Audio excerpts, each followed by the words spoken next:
All right, interaction and collaboration. So interacting and collaborating is a major thing that I want to get my students to do in their class. Right? So we have regular weekly discussions. I try to keep it in a theme. So we use a discussion board, and then in this class discussion forum, we have regular discussions. We start off with introductions, where I give them points simply for introducing themselves, and they get bonus points for putting up pictures. Right? So we can put a face to the names of the people because we don't actually get to see anybody in the class.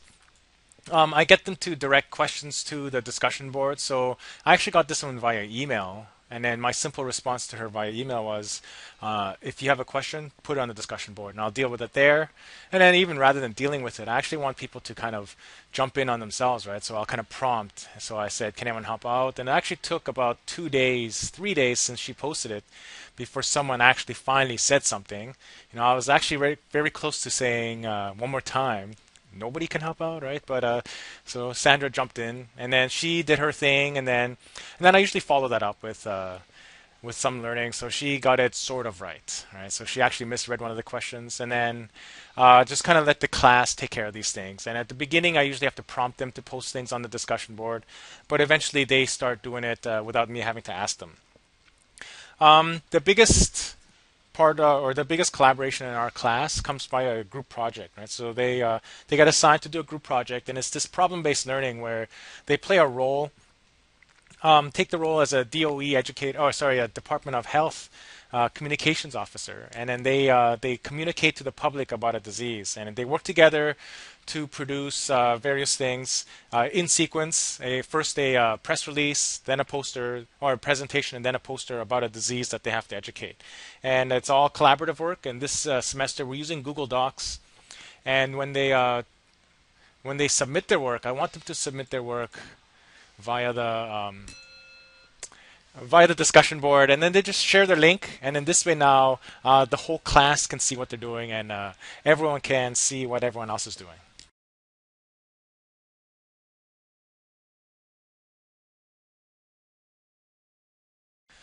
So a big part of my course is putting the responsibility on students. So I'm trying to make it as clear as possible where they can get their content, what their assessments are from each week to week. So the homepage is outlined where they can click on. Oh, so they can see the syllabus. Everything is outlined in the syllabus, where points are coming from, and all that kind of stuff. I even put a little countdown to know when their module ends. And when they click on each module, they have a link to all the lecture material, so to speak, and a basic list of what it is supposed to do. And each week they do a quiz that kind of drops off or sums up what they learned for the week, and then assignments through Mastering Microbiology. And those Mastering Microbiology assignments is a publisher-driven assignments. And at first, I was kind of hesitant to use them. I don't really like using publisher stuff, but the Mastering Micro really integrates a lot of animations that they do, a lot of click and drop and that kind of stuff, where they can really interact with the material and allows them to get a bit more of I guess, about as hands-on as you can get in this type of environment. Um, at the bottom, they see what their general learning objectives are, what they should get out of each chapter, and ultimately what they're expected to know. Um, let's see. A lot of the discussions that we do in the class are self-reflective, right? So it's all about what they're getting out of things. And one that I particularly like are the things designed with the exam in mind, right? So this on the horizon I see is a whole discussion based on how they're going to prepare for the first exam, right? So this is all about the first exam, what they're going to do. And then we have series of reflections afterwards. Exam reflections are after the first exam. What did they do? What did they find difficult? Did they actually do what they say they were going to do? Best practices follows that up. Now that everyone has kind of discussed what they did, those who did well shared some of their techniques. What are we going to do moving on to the second one? And then we even revisit this after the second exam. Did they actually follow up on what they said they were going to do? And all that kind of thing. And again, with all this idea of making sure that we are growing as a student, we're moving ahead and learning as we're going forward.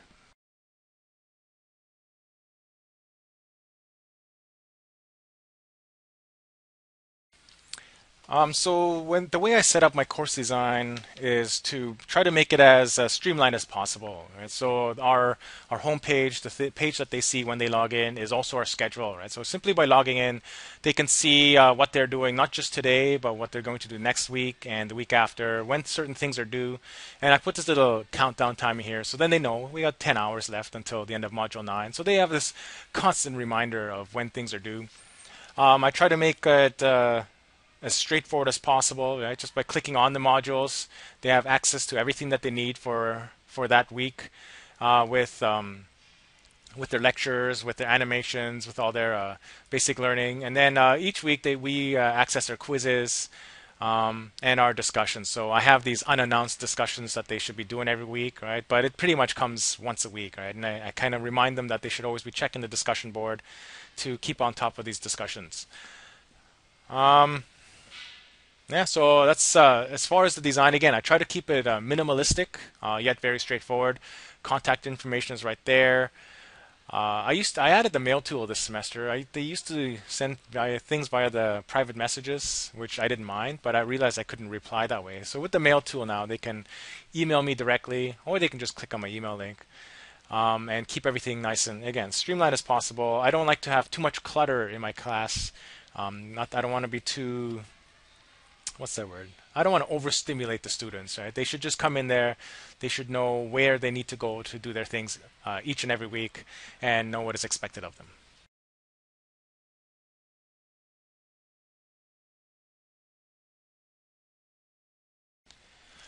So as far as the learning materials are concerned, I try to provide as much, I guess, give them access to different types of learning styles. They have access to my PowerPoint, which is just like a regular lecture, both narrated, so it's a video file that they can download and watch. And it's like sitting in a class lecture for if they need to hear people say, or they can go non-narrated and they can move through the PowerPoints at their own pace and kind of move at their own speed. Both of them, of course, have visual support. And then I give them these lecture notes that they can fill out as we're going, or as they're going through the lecture, to just kind of keep them active, right? For some of the more tactile or kinesthetic learners. And these lecture notes, again, start with our learning objectives, have blanks in them, so they can go through the lectures, and then they can kind of fill in the blanks as they're going through. It keeps them active, and it kind of allows me to get them to focus on some of the terminology that they should be learning throughout the semester. Um, For the group project, it's all about playing a certain role. It's the scenario, and what I want them to do is communicate about a disease. And I like this project because it gives them a direction. Right? So they're now communicating to not myself, the microbiology expert, but their job is to educate the community, right? And all culminates in a presentation a fictional presentation at the Leeward YMCA, and a poster that they're going to post up at doctors' offices, right? So I just want to show this is what a press release looks like from the Department of Health, what they put out for various things, and this is what a typical submission looks like, right? So I don't instruct them to do this. I just show them what press releases look like, and then a lot of them just kind of follow the format, and then they put out these things that look very much like a press release. And this semester I used Google Docs. I made the use of Google Docs mandatory, so then they can not only just interact and collaborate with each other, but we can collaborate with the course, with the whole class, right? So they hand this in to me, they share it with me, and then I can provide them instant feedback by writing right in their doc, and then give them feedback, and then their grade via this rubric that they see, right? And then this is what their presentation looks like, and ultimately their poster. And this is this semester's. And again, I like how they play within the theme, right? They play the scenario, and a lot of them stay within the theme. Some don't get it right away. They think that they're students in a micro class, but most of them understand that for this role, they are employees of the Department of Health.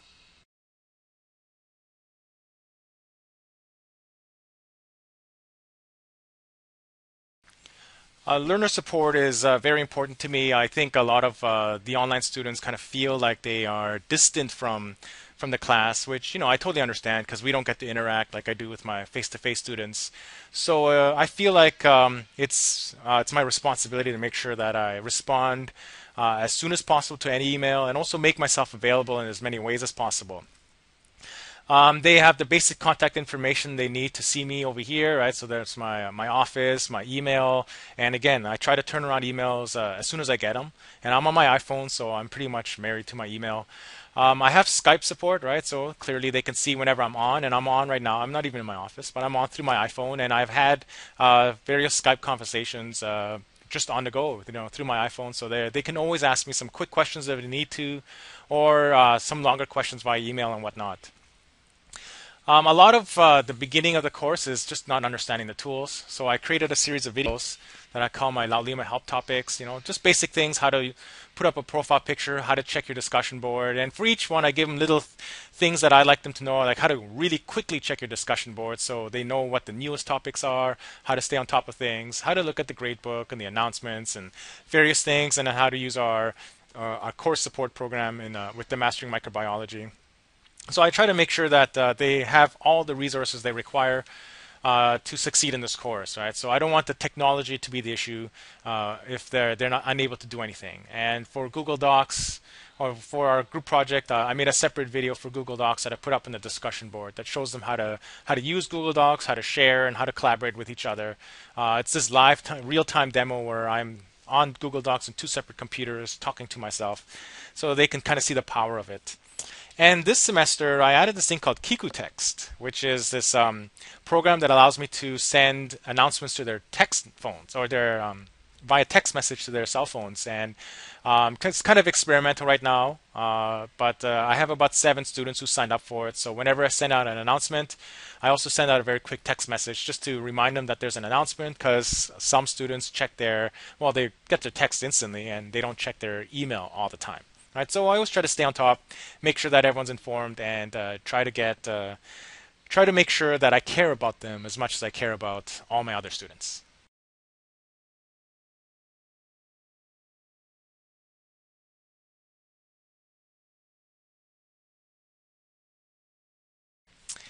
Okay, so as far as what I think is an innovation is more of my philosophy of keeping things simple. So I like to make sure that my course is as simple as possible. I don't ever want navigation or technology use to be an issue. So I provide all the tools that they require.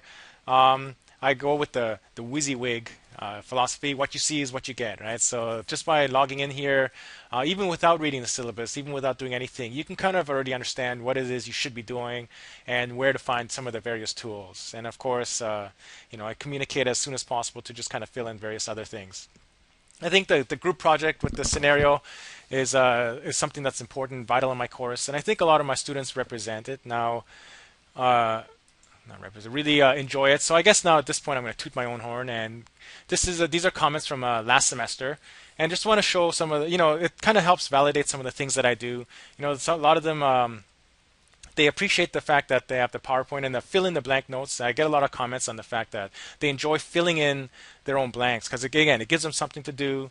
A lot of them enjoy these class discussions that we have, right? So it kind of keeps them connected to the class and reading other people's discussions. This person here says that, I do try to make myself open to questions. I'm always asking them to ask me anything, right? The Mastering Microbiology, and again, at first I wasn't sure if it was working, but this person, and again, it happens quite a bit, they really enjoy doing the Mastering Microbiology work using the publisher's website, right? So which is why I kind of kept it. This person's all about the discussion board, and then this is one that, again, the group project sometimes I was hesitant to work with, right? But because it's an online class, and a lot of them feel like they shouldn't have to do group work in an online class, right? But many times I get comments like this where even though this is an online class, they really enjoyed the group work because they actually interacted with some of their students. They learned a lot about the diseases. Oh, they share all these things with each other, so they're reading about each other's diseases. And some of our assessments are even where they have to read each other's read each other's work, right? So I always say you learn a lot about one disease and a little about a whole bunch of others, and various things like that, right? So it's all about again, keeping it simple. What you see is what you get.